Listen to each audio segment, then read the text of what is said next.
आज आपण पाहणार आहोत इयत्ता 4 भौमितिक आकृत्या। तर यामध्ये आपण पाहणार आहोत कोन, वर्तुळ, आयत, चौरस आणि त्रिकोण या भौमितिक आकृत्या आपण या व्हिडिओमध्ये पाहूयात। चला तर मग आज आपण आपल्या व्हिडिओला सुरुवात करूया। इथे काही चित्र दिलेली आहेत। तर पहिले चित्र पहा, इथे आपल्याला घसरगुंडी दिसत आहे। तुम्हाला घसरगुंडी खेळायला आवडते ना? तर पहा, या घसरगुंडी आणि जमीन यांच्यामध्ये कोण झालेले आहेत। तसंच इथे दुसऱ्या चित्रामध्ये शिडी दाखवलेली आहे घराच्या बाजूला। तर शिडी आणि जमीन यामध्ये सुद्धा कोण तयार झालेला आहे। पुढे आहे झाड, या झाडाच्या फांद्यांमध्ये देखील आपल्याला कोण झालेले दिसते। तसंच विजेचा खांब आणि जमीन यामध्ये देखील कोण दिसतात। अशा प्रकारे आपल्याला वेगवेगळ्या तुमच्या परिसरामध्ये किंवा तुमच्या गावामध्ये, तुमच्या घरामध्ये अशा वेगवेगळ्या ठिकाणी आपल्याला तिथे कोण दिसतील। तर अशी चित्र जमा करा आणि तुम्हाला तिथे कोण कुठं दिसतो ते तुम्ही तिथं पेन्सिलने दाखवायचं आहे। आणि या व्यतिरिक्त तुमचा हाताचा कोपऱ्याच्या ठिकाणी पहा, इथं सुद्धा आपण वेगवेगळे कोपऱ्याच्या ठिकाणी हात हलवल्यानंतर वेगवेगळे कोण तयार करू शकतो। कोणाचे प्रकार आहेत पहा, काटकोन, लघुकोन आणि विशाल कोन। आता आपण खिडकी आहे आपल्या घरामध्ये किंवा शाळेमध्ये देखील खिडकी आहे। त्या खिडकीच्या लगतच्या 2 कडांमध्ये आपल्याला काटकोन दिसतो। तुमच्याजवळ पुस्तक आहे ना, मग या पुस्तकाच्या लगतच्या 2 कडांमध्ये देखील आपल्याला काटकोन दिसतो। जेव्हा घड्याळामध्ये 3 वाजतात किंवा घड्याळामध्ये 9 वाजतात तेव्हा तास काटा आणि मिनिट काटा या दोघांमध्ये देखील काटकोन असतो। आपल्याकडे कात्री आहे, मग कात्रीचे आपण वेगवेगळ्या प्रकारे कोण तयार करून पाहू। या इथं पहिल्या आकृतीमध्ये दाखवलेलं आहे की कात्रीच्या 2 कडांमध्ये इथं काटकोन तयार झालेलं आहे। जेव्हा आपण कात्री कापायला घेतो, कापत असतानाच्या कंडिशनला त्या कात्रीच्या दोन्ही कडांमध्ये काटकोनापेक्षा लहान कोण असतो, म्हणजे तिथं लघुकोन असतो। आणि जेव्हा आपण कात्री ताणतो तेव्हा कात्रीच्या 2 पात्यामधील अंतर हळूहळू वाढते आणि मग होणारा कोन हा काटकोनापेक्षा मोठा होतो। म्हणजे काटकोनापेक्षा जर कोन मोठा असेल तर अशा कोणाला आपण विशाल कोन असं म्हणतात। 3 वाजता घड्याळीमध्ये काटकोन होतो। तर इतर वेळेस काही वेळेस लघुकोन असतो तर काही वेळेस विशाल कोन असतो। मग आता पाहायचं आहे आपल्याला घड्याळामध्ये किती वाजलेत आणि आता कोणता कोन झालेला आहे हे आपण आपल्या पालकांना सांगायचं आहे। पहा, इथं खालील आकृत्यांचे निरीक्षण करून आकृत्यांमध्ये खाली चौकटीमध्ये काटकोन, विशाल कोन, लघुकोन कोणता कोण येतो तो लिहायचा आहे। पहिली आकृती, बरोबर।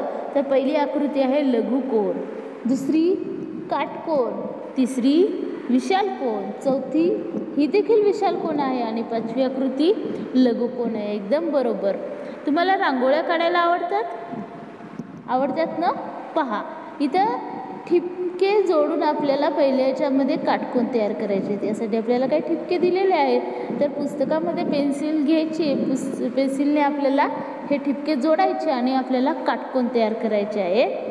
तसंच दुसऱ्या याच्यामध्ये लघुकोन आणि तिसऱ्या याच्यामध्ये विशाल कोन। तर आता हे तुम्ही ठिपके जोडून तुम्ही काटकोन, लघुकोन आणि विशाल कोन तयार करा।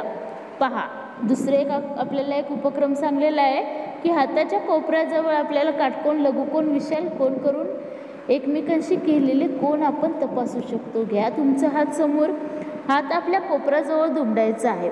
जेव्हा आपल्या कोपऱ्यापर्यंतच्या तिथे आपण दुमडू तर वेगवेगळ्या कंडिशनला किंवा वेगवेगळ्या परिस्थितीमध्ये तिथे आपल्याला काही वेळेस काटकोन तयार होईल, काही वेळेस लघुकोन, काही वेळ विशाल कोन तयार झालेला दिसतो। म्हणजे तुमच्या शरीरामध्ये सुद्धा आपण कोणाची कितीतरी उदाहरणं शोधू शकतो। पहा बरं, हे असंच होते का ते पहा। पहिली गोष्ट दिलेली आहे की विजेच्या खांबाने जमिनीशी केलेला कोन कसा असतो? एकदम बरोबर, काटकोन असतो। तर जेव्हा घसरगुंडी जमिनीशी कोन करते तेव्हा 2 कोन करते, एक लघुकोन आणि दुसरा विशाल कोन। शिडीने जेव्हा भिंतीशी केलेला कोन एक लघुकोन असतो तर दुसरा विशाल कोन। बाभळीचे काटे पाहिले, याच्यामध्ये सुद्धा असणारा कोन हा विशाल कोन असतो। आपल्या हाताचे अंगठा जर सोडला तर बाकी इतर बोटांच्या 2 बोटांच्या मधील कोन हा लघुकोन असतो. म्हणजे शरीरामध्ये तुमच्या आजूबाजूला प्रत्येक ठिकाणी कोणाची खूप उदाहरणे आहेत, ती तुम्हाला शोधायची आहेत आणि त्यावरून ते लघुकोन आहे, काटकोन आहे की विशाल कोन आहे हे तुम्हाला ओळखायचं आहे. तर तुम्हाला बांगडी आवडते? हो. बॉल आवडतो, सायकलचं चाक किंवा बैलगाडीचं चाक किंवा कोणत्याही गाड्यांचं चाक, ह्या सगळ्या आकृत्या ज्या आहेत त्या कशा आहेत? वर्तुळाकार. यांचा आकार जो आहे तो वर्तुळाकार आहे. तर आता आपल्याला वर्तुळाच्या संबंधित काही संकल्पना आपण जाणून घेऊया. ती आपल्याला एक कृती करायची आहे. तुम्हाला वेगवेगळे आकार काढायला किंवा चित्र काढायला आवडतं ना, तर एक कागद घ्या आणि एक वाटी घ्या. त्या वाटी त्या कागदावर ठेवून वाटीच्या कडेनं आपल्याला पेन्सिल फिरवायची आहे. अशा आपल्याला 2-3 आकृत्या काढायच्या आहेत, म्हणजे 2-3 वर्तुळ काढायचे आहेत. हे झाले आपल्या वर्तुळाची आकृती. मग तो बरोबर आपण वर्तुळ कापून घेणार आहोत. केलं तर पहा, वर्तुळ कापल्यानंतर इथं पहिल्यांदा दाखवलं त्याप्रमाणे एक आपल्याला घडी घालायची आहे. ती घडी उकलायची आणि नंतर त्या घडी जिथं आहे त्यावर पेन्सिलने रेघ ओढायची. ही म्हणजे वर्तुळाची तुमची जीवा आहे. म्हणजे वर्तुळावरचे कोणतेही 2 बिंदू जोडणारे रेघ म्हणजे ही तुमची वर्तुळाची जीवा. आता दुसरा वर्तुळ घेतला तर आता वर्तुळाचे समान 2 भाग होतील अशा प्रकारे आपल्याला ही ते घडी घालायची आहे. घातली, परत आपण घडी उकलली आणि नंतर ती घडीवर पेन्सिलने रेघ ओढून घेतली, तर हे आहे तुमचा व्यास. म्हणजे अशी वर्तुळातले 2 बिंदू जोडणारी अशी रेघ की ज्यामुळे वर्तुळाचे समान 2 भागामध्ये विभाजन होतं, अशा रेघेला आपण काय म्हणणार आहोत? वर्तुळाचा व्यास. आता ह्या वर्तुळाचा व्यास घेतला, पुन्हा वर्तुळाचे समान 4 भाग होतील अशी आपल्याला परत एक घडी घातली. तर ही घडी उकलली आणि जिथं आपल्याला हे दोन्ही रेषा इथे क्रॉस झालेल्या आहेत पहा, तो असेल वर्तुळाचा मध्यबिंदू किंवा वर्तुळाचा केंद्रबिंदू. याला आपण नाव दिलं यम, म्हणजेच म हे नाव दिलं. आणि मग नंतर वर्तुळावर कोणताही घेतला बिंदू प, तर तो कसा असेल? वर्तुळात या दोघांना जोडणारी रेघ म्हणजे वर्तुळाची त्रिज्या आहे. आता आपण कंपासच्या साहाय्याने वर्तुळ कसं काढायचं हे पाहूया. तुमच्याकडे कंपास आहे. या कंपासमध्ये एक असते पहा, लोखंडी छिद्र असलेलं किंवा लोखंडी टोक असलेलं एक साधन आहे. 2चं नाही तर एक. त्या साधनाला आपण कंपास असं म्हणतो. आणि त्या कंपासमध्ये आपल्याला पेन्सिल घालायची आणि पेन्सिलचं टोक आणि ते लोखंडी टोक एका लेवलला करायचं आणि नंतर एक विशिष्ट अंतर आपण या कंपासमध्ये घेऊया. तर या कंपासचं लोखंडी टोक एका कागदावरच्या कोणत्याही ठिकाणी तुम्ही स्थिर ठेवायचं आणि ते कंपास पूर्ण फिरवायचा. म्हणजे तिथं आपल्याला पेन्सिलचं टोक आपण फिरल्यानंतर तिथे एक वर्तुळ तयार होईल. मग आता आपण जिथं पोलादी टोक लोखंडी टोक कंपासचं ठेवलेलं आहे त्या ठिकाणी आपण एक बिंदू घेतला, त्या बिंदूला आपण एखादं नाव दिलेलं आहे. इथे आपण लाल ठिपका दिला, म्हणजे लाल ठिपका हे वर्तुळाचं केंद्र किंवा वर्तुळ मध्य आहे. तर आता हे लाल ठिपका दिल्यानंतर आपण त्या वर्तुळाला समान 2 भागामध्ये होते का पाहिलं. समानाचे 4 भाग केले तर तो 4ही भागाचा छेदनबिंदू असतो. त्या दोन्ही रेषांचा छेदनबिंदू हा लाल आपला ठिपका असतो. तर आता इथं काही आकृत्या दिलेल्या आहेत आणि बाणाने दाखवलेल्या रेघा आपल्याला काय आहेत ते ओळखायचे आहेत. पहिली आकृती आहे तर ही केंद्रबिंदू आहे. बाणाने जो बिंदू दाखवला तो वर्तुळाचा केंद्रबिंदू आहे.